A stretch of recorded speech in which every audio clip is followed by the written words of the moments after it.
This is your Wednesday, October 2nd lesson. It is Unit 3, Lesson 5, Subtracting Across Zeros with the Standard Algorithm. Today I'm going to model for you how I identify, just like always, the TTED skill that we want kiddos to walk away. As a teacher, it is crucial that you actually give kids something by the end of the lesson that they're in. And so today, this is what you're promising kids and what you need to deliver mastery on, period. So the first thing I asked myself today, and the question you should always ask yourself, is what's the big idea of the lesson? I look at the aim, I look at the standard, I look at the what key points, and I practice a problem before I identify what the big idea is. As I look at all of these parts, I'm constantly asking myself, what's the thinking kids need to be able to do? So today, 4.nbt.4, fluently add and subtract multi-digit whole numbers using the standard algorithm. And my aim is calculate differences when required to regroup across several zeros by using the standard algorithm. I can subtract numbers to the hundred thousands place using subtracting across multiple zeros with the standard algorithm. When we have to regroup across multiple zeros, we continue moving to the left until we have a digit larger than 0 in a place to regroup. That is highly procedural and actually not what I want kids to think. So I'm going to model this with a problem itself. I'm going to use this problem right here and model it for you. And I'm going to do the scholar thinking out loud so I can arrive at what the skill is I want kiddos to have. Ultimately, I want kids to just be able to solve a subtraction problem to find the difference. I stamped this for you the other day. It was not clear in the work that you had kids produce. Big problem with knowns and unknowns. It has to happen, or a task list. Something. Right now it's not happening and that cannot happen again. A representation, I'll do a really fast one right now. We know that she has saved $10,100 in 11th grade. She saved $2,302 and we need to know how much she saved in 12th grade. And I'm gonna do T for 12 because that makes sense to me. So then the skill that I'm going after today is the actual subtracting itself. I know I'm in the standard algorithm. So the first thing that I do to display mastery, so today, tomorrow, and every day, I can subtract to find the difference between two numbers. The first thing I need to do is identify, I guess, if I'm doing it in the standard algorithm, identify the place value that I'm subtracting in, or stack my numbers by given place value.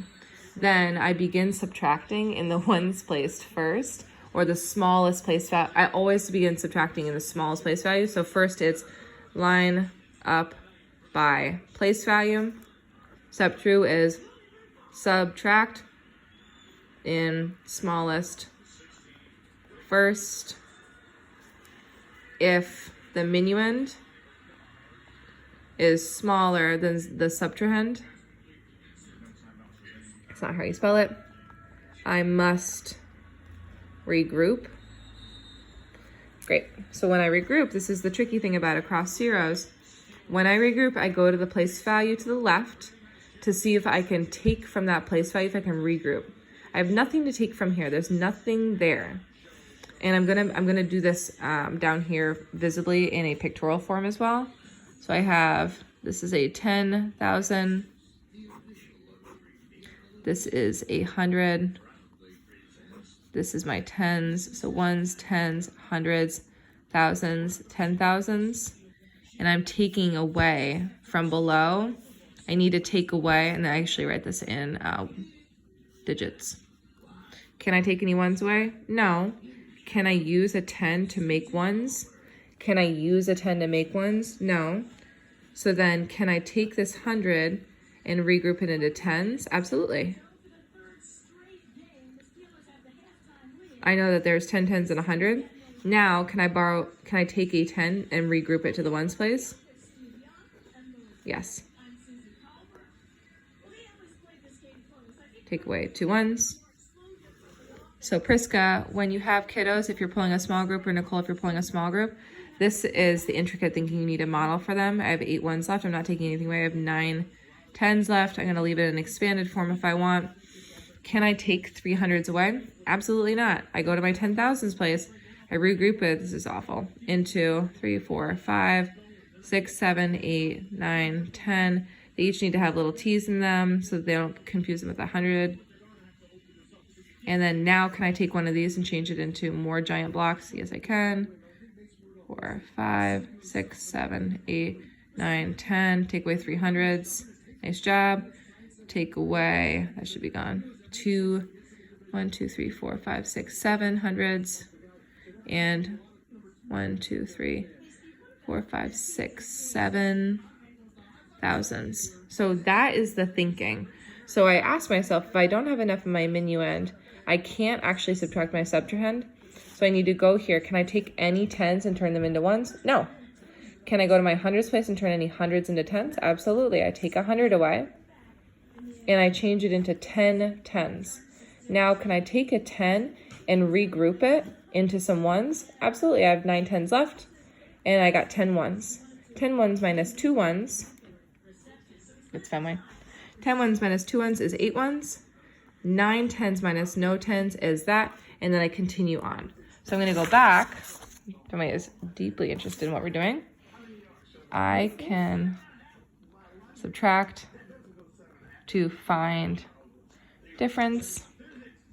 I do this by first lining, this is my mastery, up by place value.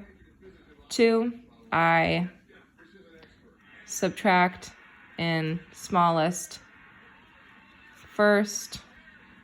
If my minuend is less than my subtrahend, I regroup. And this is the thinking you need to make visible. I look to next largest place value and ask, can I regroup? And the big crux of all of this is 10 1s equal 110 and so on. So today you got to see my thinking. Make sure that it's implemented.